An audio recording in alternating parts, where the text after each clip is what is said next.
नमस्कार मित्रांनो, तर आपण उभे आहोत गोपनीय तिळाच्या प्लॉटमध्ये। तर या तिळाची आज रोजी उंची झाली साधारण 6 फुटापर्यंत आणि जमीन आहे मध्यम स्वरूपाची। त्याच्यामुळे जमीन मध्यम स्वरूपाची असल्यामुळे 6 फुटापर्यंत उंच झाली, नाहीतर ही 6.5 ते 7 फुटापर्यंत सुद्धा वाढते। आणि गोपनीय तीळ जे आपण म्हणतो नेहमीच त्याला सहारी बोंडी असते, काही ठिकाणी सुद्धा दाहेरी बोंडी म्हणतो त्याला आपण। 10 ज्याला बोंड्या म्हणतात, एका जागी इकडून 5 तिकडून 5 अशा 10 सुद्धा बोंड्या गोपनीय तिळाला असतात। आणि साधारण 2 फुटापासून वरती म्हणजे 4 फूट निखळ बोंडी याला असते, हे असते गोपनीय तीळ। आणि हे गोपनीय तिळाची जी बोंडे साईज जे म्हणतो आपण, हे जाड आहे बाकीच्या तिळाच्या पेक्षा। आणि कलर जे आपण म्हणतो याचा एकदम डार्क नसतो, जे आपण लाईट पांढरा ज्याला म्हणतो आपण, लाईट पांढरा, तर त्या पद्धतीचा हा गोपनीय तीळ। आणि वजनामध्ये साधारण 20% वजनामध्ये सुद्धा जास्त राहतो, आपल्या बाकीच्या पांढरा शुभ्र जे तीळ राहतो त्याच्यापेक्षा वजनामध्ये 20% जास्त राहतो। तर या तिळाला बघू शकता, आता माझी हाईट साधारण 1.73 1.74 माझी हाईट आहे आणि माझ्या डोक्याच्या वर गेलेलं आहे, हे बघू शकता। आणि काय ठिकाणी दाहेरी बोंडी, आता हे बघू शकता, हे झाड आहे त्याला दाहेरी बोंडी आहे। दाहेरी बोंडी ज्याला समजते म्हणजे एका बाजूला 5 1 2 3 4 5 आणि या बाजूला 5 अशी दाहेरी बोंडी सुद्धा काय झाडाला आहेत। तर अशा झाडं निवडले समजून घ्या, तर 100% पुढच्या वर्षी या झाडाचे 100% असे संपूर्ण झाडं हे बनू शकतात। तर याच्यामध्ये सुद्धा पुढच्या वर्षी आपण निवडून झाडं जे आहेत हे बनवणार आहेत, ज्याला 10 बोंड्या आहेत एका जागी। तर असे झाडं वेगळे करून जर बियाणं जर बनवलं तर 100% पुढच्या वर्षी आणखी हे उत्पादन चांगल्या पद्धतीने देऊ शकते। तर बघू शकता मित्रांनो, गोपनीय तीळ। आणि गोपनीय तिळाला जर पातळ जर पेरणी जर केली 100% फुटी सुद्धा ज्याला म्हणतो आपण, हे फुटी सुद्धा करते, फक्त पातळ पेरणी पाहिजे, दाट पेरणी आहे ही।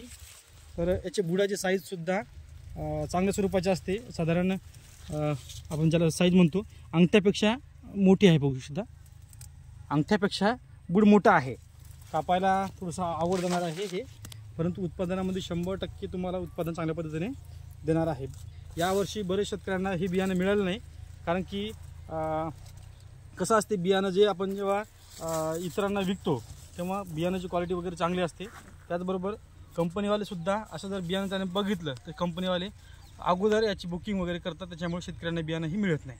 म्हणून आता बरेच जणाला यावर्षी बियाणंसुद्धा पाहिजे असते। तर बियाणं आपण यावर्षी मेच्या पहिल्या आठवड्यामध्ये आपण याला बियाणं उपलब्ध करून देणार आहोत शेतकऱ्यांना। तर बघू शकता अशा पद्धतीचा हा गोपनीय तीळ लावलेला आहे, साधारण 2 एकरमध्ये लावलेला आहे।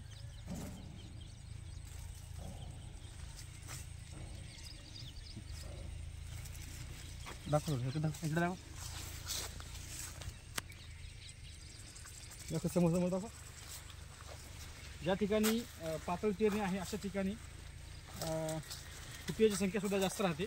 आणि दाट जरी पेरणी केली तरी ही सहारी बोंडीपेक्षा कमी टाकणार नाही, म्हणजे दाट जरी पेरली तरी सहारी बोंडी याला लागणार। एक जरी काळी जरी यायला राहिली तरी 6 बोंडे एका ठिकाणी ते गोपनीय तिळाला राहत असतात। तर हे असते गोपनीय तिळाचे वैशिष्ट्य। बघू शकता गोपनीय तीळ रब्बीसाठी आणि खरीपसाठी दोन्ही सीझनमध्ये येऊ शकते।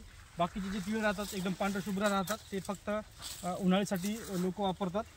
तर ही तीळ आहे ते रब्बीसाठी आणि खरीपसाठी दोन्हीमध्ये हे तीळ चांगल्या पद्धतीने येऊ शकते। साधारण 4 फुटापर्यंत निखळ बोंडी आहे, 2 फुटाच्या वर याला माल लागलेला आहे, कारण की दाटी सुद्धा जास्त याच्यामध्ये पतला पाहिजे, थोडा पतला पाहिजे। 6 इंचावर जर एक झाड राहिलं तर 100% फुटी सुद्धा चांगल्या पद्धतीने हे करते। आणि दाट जरी आपण जर झाला तरी 6 बोंडीपेक्षा कमी टाकणार नाही, हे 6 बोंडी तर 100% टाकणारच आहे बस।